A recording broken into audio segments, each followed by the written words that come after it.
All right, folks. So this is a follow-up to the video that I did when I was talking about my 8s, 5s, and 3s routine for strength progression. Some of you had some really good questions on that, which I did address in the comments, but I thought a follow-up video would be good for those who watched the video and perhaps had some questions, or this gives them a bit more information. So firstly, thanks for making it onto my channel. If you have any questions or comments, pop them down below. And if you'd like to work with me on your own strength and physique goals, there's a link in the description. Now, let's go straight into the questions. So firstly, we're looking at this one. So there was a couple of questions about this on hypertrophy. The basic gist of it was, Faz, this is a good progression scheme. Can you use it for hypertrophy, or does it result in growth just by itself? Firstly, I think it does. I would question the value of the 3s. That's kind of what I would say for hypertrophy. The strength, obviously, is great. Like, going right down to one top triple after months of progression or whatever, that's a really good way of gauging what you can do for a single. But in terms of hypertrophy, the 3s aren't really that necessary. So we could probably take them out. Now, the variation that I've messed around with in the past has been 12s, 9s, and 6s. So there's a 3-rep drop in between every one, which, yeah, it's kind of similar to the 8s, 5s, and 3s. So 12, 9, and 3 is what I chose. I ran that only for a short amount of time. It's not something I've had a massive amount of experience with. The 8s, 5s, and 3s I've ran for years at a time. So it's not something which is comparable to the 8s, 5s, and 3s, but it worked. And it's built on the same principle. It works because every time you drop down from the 12s to the 9s, you get a really big boost in strength. And that drives on more hypertrophy. One of my clients was in the comments, Sunil, and he mentioned that we jumped down from 12s to 10s one cycle that we did.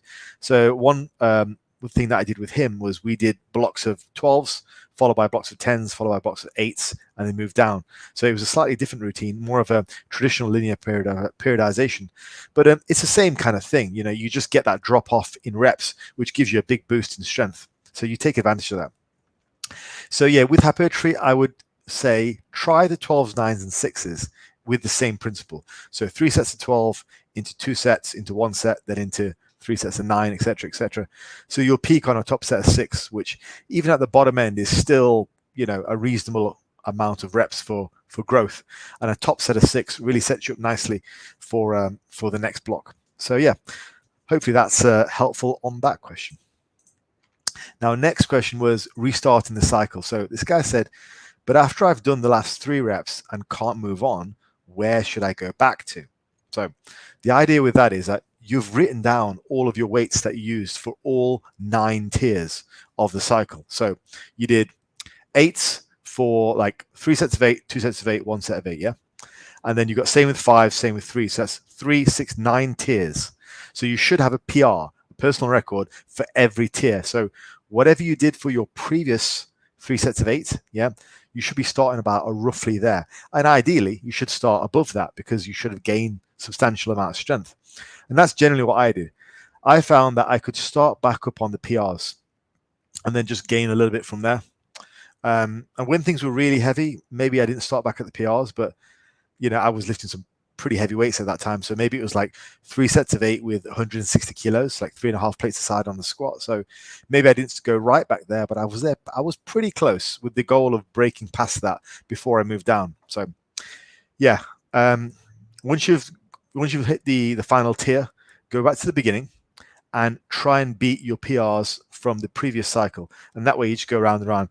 Honestly, guys, if you did this for like 5 years, it would be great progression. Just, you'd have to vary the volume and vary whatnot. But sticking to the core exercises that suit your body, then you could gain a lot with this over the course of many years. So next question, how do you decide what weight to pick for the 3x8s once you finally complete your first 1x3? Yeah, so same question. Now, variation. So you would do this progression on a variation, not a main lift. Yeah, so what I meant by this was I use a lot of variations in my strength training. So you can buy the tactician booklet. It's linked in the description. That will give you a framework for what I mean when I say variations, and I've done a video on it as well. So yeah, by all means, buy it. It's 10 quid. So if you want to know more about this and how I implement variations specifically, go ahead and buy that. It's 10 quid. And if you just want to support my work and my YouTube, then go ahead and do that. But yeah, I classify variations as things variations of the main powerlift. because we're talking about strength progression here. So, and I tend to use a lot of variations across the course of the year to build the main lift. So for the bench press, my favorite variation was a close grip bench press. I would also use the feet up bench press and the pause bench press, all variations for the main lift. So yeah, I would do that as a variation. So I would hit that probably a couple of times a week. All right. Next is, yeah, so it was, could you do this adding 5 kilos every time, as the smallest plates I have is 2.5 kilos? Yeah, I mean, I would buy yourself some washers, some magnetic washers.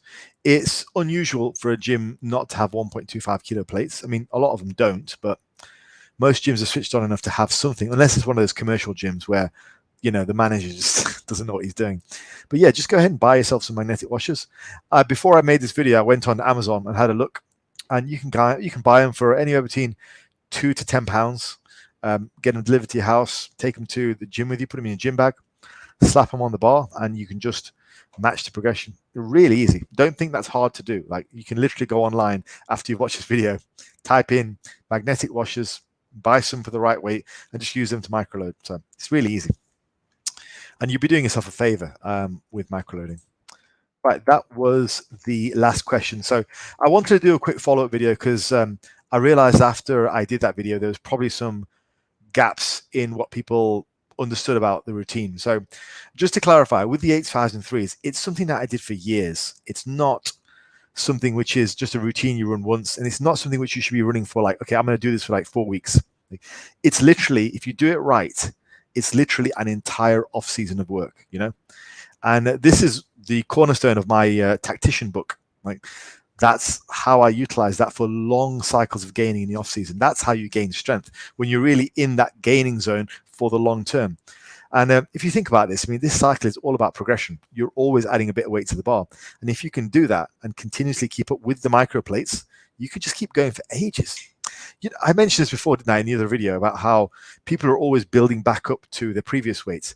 Imagine following this for just years. Like, you would just gain and gain and gain and gain, you know, pretty much indefinitely. Like, sure, you need deloads here and there and whatnot, but you shouldn't try and view this as something which you do for like a few weeks. This is something which you can do for just months and hopefully years. And that is what separates somebody who never really gets any stronger to somebody who gets continuously stronger over time. This should be, if you are a strength athlete, it's a very good backbone to the main variations of your lifts.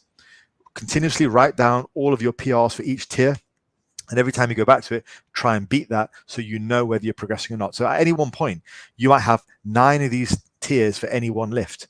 And you might have multiple lifts, which are your favorite lifts. Imagine a situation where, to build your best squat, for example, you had all 9 tier PRs for the high bar squat, for the pause squat, you know, 2 of your favorite variations. Maybe for the bench, you had all 9 tiers for the pause bench and the close grip bench. And over the course of a number of years, as long as you stayed healthy and your diet was good and all that kind of stuff, you continue to gain strength and just try and notch up these little PRs every few weeks. So you're always in that gaining zone. That's how it should work. So hopefully that answered a few questions, and it provided a bit more insight into how this is all done. So I will call it there. As I say, buy the book, the Tactician book. There's more in that book than I can just outline here in a 10-minute video. So if you buy that book, it gives you a bit more detail about how I would structure things, my favorite variations, and a bunch of other stuff. So it's good, it's useful, and it gives you more information on the topic than I could in just a short video. So I will leave that with you and speak to you guys next time. Take care.